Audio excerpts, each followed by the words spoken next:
top Israeli court this week upheld a ruling to demolish an entire village in the occupied West Bank.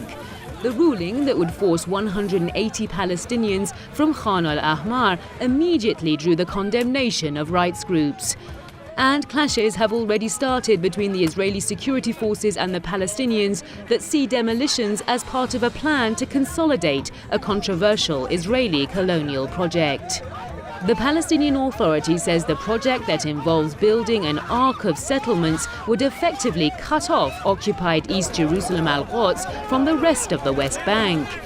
It has warned that this would be meant to kill any hopes for a future contiguous Palestinian state. And many already believe that this is part of a wider campaign pushed ahead by the Israelis and the Americans to deprive the Palestinians of their right to return, among other issues.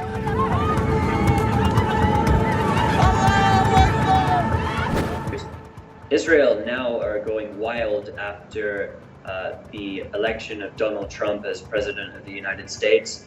They saw it as a green light to do whatever they've liked. There has been a tremendous spike in the amount of settlement expansion after Donald Trump's election, and they really think they can get away with whatever they want. A lot of these outposts, Israeli outposts, which are not accepted as legitimate settlements by the government as of yet, have been accepted as of recently as legitimate settlements, so now they can continue to get the state support to expand these literal camper van villages of illegal Jewish settlers armed to the teeth. They can use this opportunity now to expand them into entire city centers and in turn bring more illegal Jewish settlers into this land. And that means, of course, with the more Jewish settlers that come, the more Palestinians they're going to kick out.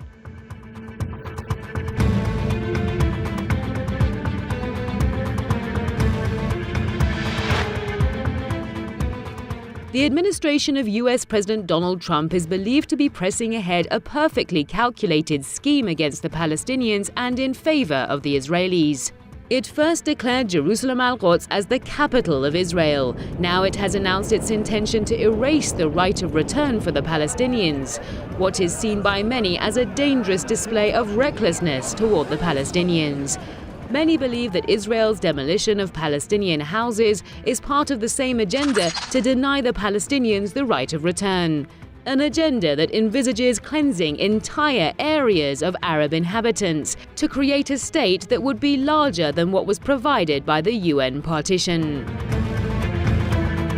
Well, I think it's a strategy that's been employed by the US administration at the behest of Israel, of course, to try and destroy the Palestinian will completely, to crush it, and to strangle the Palestinian people into submission. All part of a plan which has been to try and force the Palestinians into accepting what they call the deal of the century, which would ultimately mean complete surrender, capitulation, and no rights for refugees. There have already been protests in the Muslim world toward Trump's plans for peace between the Israelis and the Palestinians. His moves to declare Jerusalem al-Quds as Israel's capital and to deny the Palestinians the right of return are already adding fuel to anger of the Muslims. And this leaves little to be optimistic that his much bragged about deal of the century to create peace between the Israelis and the Palestinians would go anywhere. That, as more Palestinian protests are held in the occupied lands and are responded to more and more violently by the Israelis.